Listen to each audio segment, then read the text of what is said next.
Imagínate estar en plena guerra de independencia en América Latina, con el polvo volando, el ruido de los caballos y un montón de gente con ganas de cambiar la historia.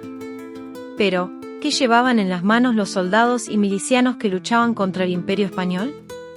Spoiler, no era nada glamuroso ni de película, pero sí súper variado y a veces, hasta improvisado.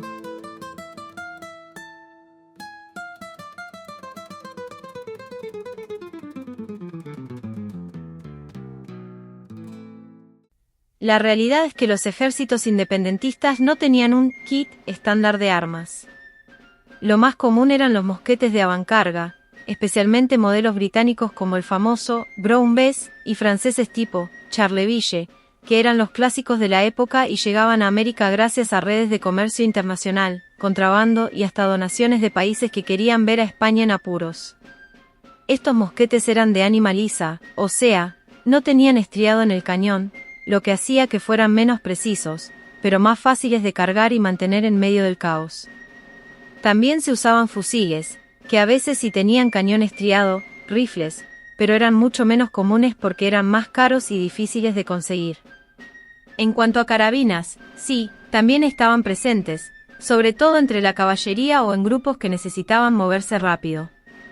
Pero, honestamente, la mayoría de los combatientes usaba lo que podía conseguir, desde pistolas, que eran más para oficiales o gente con suerte, hasta armas blancas como sables, lanzas y hasta palos y piedras en las milicias locales, especialmente en zonas rurales o indígenas donde las armas de fuego escaseaban. Lo más loco es que muchas de estas armas llegaban en condiciones dudosas, algunas eran de segunda mano, otras estaban medio rotas, y no faltaban las que venían de remates de guerras europeas, como la napoleónica. Por ejemplo, en Buenos Aires, entre 1815 y 1818, se importaron miles de mosquetes y pistolas, pero la calidad variaba un montón y muchas veces los precios dependían de lo desesperados que estuvieran los compradores. Así que, si te imaginas a los ejércitos independentistas como súper equipados y uniformados, la verdad es que era más bien un collage de armas viejas, prestadas, robadas o compradas a lo que diera el bolsillo. Pero, al final, lo importante era tener algo que disparar, aunque fuera un mosquete que ya había visto mejores días. Además, la logística era un verdadero dolor de cabeza. Imagina tener que conseguir no solo las armas, sino también pólvora, balas y hasta pedernales para los mecanismos de chispa. Y como si fuera poco, muchas veces los patriotas tenían que arreglárselas con armas viejas, reparadas 1000 veces o incluso de diferentes calibres, lo que hacía que en una misma batalla hubiera una mezcla de balas y pólvora de todo tipo.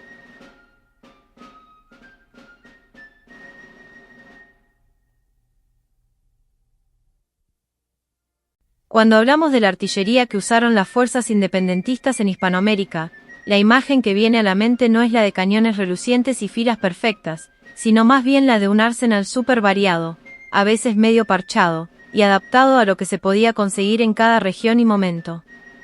No había un catálogo oficial de cañones, pero sí se usaron varios tipos, desde piezas pesadas hasta cañones ligeros y, en ocasiones, hasta granadas de mano artesanales. Los cañones de bronce y hierro eran los más comunes, especialmente los de calibres medianos y pequeños, porque eran más fáciles de transportar por caminos difíciles o en campañas rápidas. Los independentistas solían capturar piezas españolas, reutilizar cañones viejos de fortalezas coloniales, o incluso fabricar artillería localmente cuando había recursos y técnicos disponibles. En algunos sitios, como en el asedio al castillo de Chinchilla, se han encontrado restos de artillería y granadas de mano, lo que muestra que se usaban tanto para defensa como para ataques de asedio. Sobre la frecuencia, la artillería no era tan abundante como en los ejércitos europeos. Su uso dependía mucho de la disponibilidad, en grandes batallas o asedios importantes, si se desplegaban cañones, pero en campañas móviles o guerrillas, la artillería era escasa o inexistente. Además, la falta de municiones y personal entrenado limitaba su uso continuo, así que muchas veces los cañones eran más un lujo que una norma.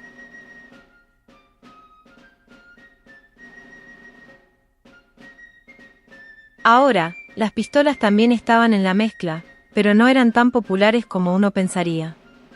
Las pistolas de chispa o avancarga eran caras y difíciles de conseguir en grandes cantidades, así que normalmente las llevaban los oficiales o los que tenían más recursos. Además, entre la humedad, el polvo y el movimiento, a veces era más confiable confiar en el filo de un sable o la punta de una lanza que en una pistola que podía fallar justo en el peor momento. El papel de la caballería era súper versátil. No solo se trataba de cargar contra el enemigo, aunque eso pasaba y era bastante épico, sino que también hacían tareas de exploración, hostigamiento, cortar líneas de suministro y perseguir a los que huían. En las zonas rurales, donde el terreno era complicado y las distancias largas, la caballería era la reina de la movilidad. Podían aparecer de la nada, atacar y desaparecer antes de que el enemigo supiera qué había pasado.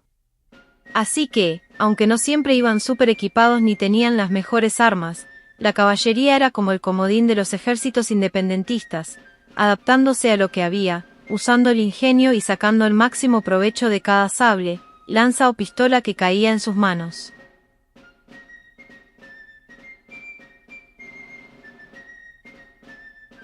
Imagina esto, estás en plena sierra o en un pueblito perdido, y de repente ves a un grupo de guerrilleros o milicianos armados hasta los dientes, pero no con rifles súper modernos ni nada por el estilo. La realidad es que las fuerzas guerrilleras y las milicias irregulares del bando independentista en Hispanoamérica usaban lo que tuvieran a mano, literal.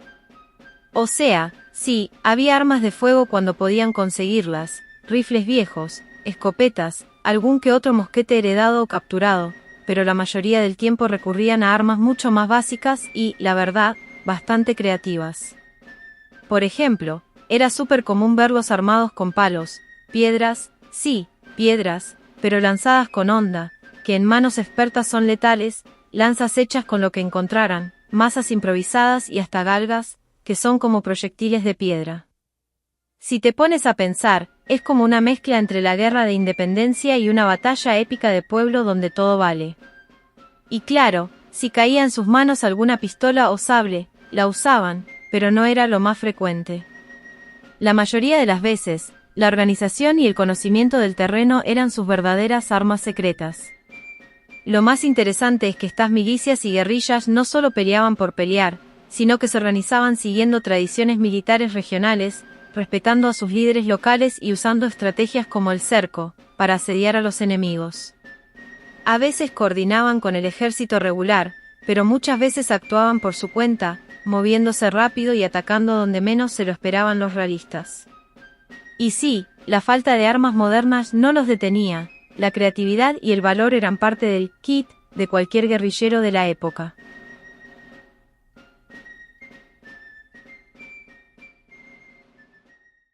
Si te pones a pensar de dónde salían todas esas armas y municiones que usaban los ejércitos independentistas en Hispanoamérica, la respuesta es casi como una película de espías, comerciantes y un poco de suerte.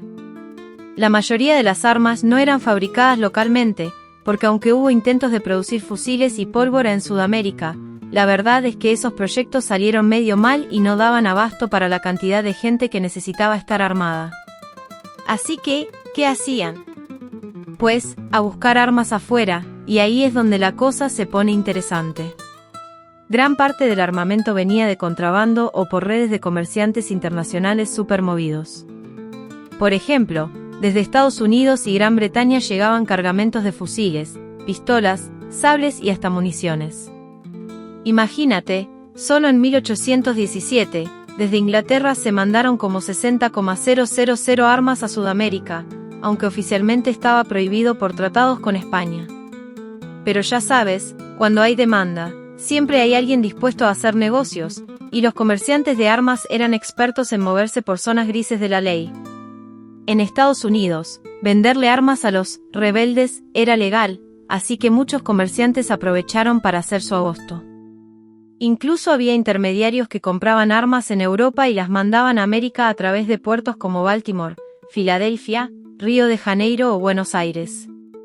Y no solo llegaban armas nuevas, muchas veces eran fusiles viejos, de los que habían sobrado después de las guerras napoleónicas o la guerra anglo-estadounidense, así que los ejércitos independentistas usaban lo que hubiera, sin ponerse exquisitos. Por supuesto, también había armas capturadas al enemigo, o sea, a los realistas, y algunas fabricadas localmente, aunque estas últimas eran más bien pocas y de calidad variable. Los precios de las armas importadas podían variar un montón, y a veces llegaban cajas misteriosas donde ni siquiera sabían bien qué había dentro hasta que las abrían.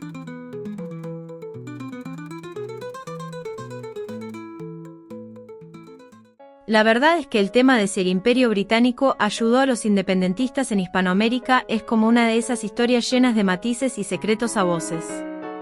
O sea, oficialmente, el gobierno británico decía que era neutral y no quería meterse en líos directos con España, porque en ese momento también le convenía tener buenas relaciones con ambos bandos.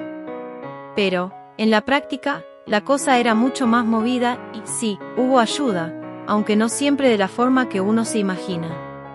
Por un lado, miles de británicos, mercenarios, aventureros y hasta comerciantes, se lanzaron a Hispanoamérica para unirse a las luchas independentistas. Se calcula que hasta 20.000 británicos participaron en diferentes países, sobre todo en el ejército y la marina, como el famoso Lord Cochrane en Chile, que básicamente fundó la marina chilena y fue clave en varias campañas navales. Pero no solo era gente peleando, también había comerciantes británicos que rompían el sistema colonial español, metiendo productos ingleses y sacando plata y otros recursos de vuelta a Europa. O sea, el comercio era una forma de ayuda, que, aunque no era oficial, sí tenía un impacto gigante en debilitar el control español. Además, Londres se convirtió en un punto de encuentro para líderes independentistas, donde se tejían alianzas, se conseguían contactos y hasta se planeaban campañas. Los británicos también vendían armas, municiones y todo tipo de suministros a los rebeldes, a veces de forma legal y otras veces por debajo del agua.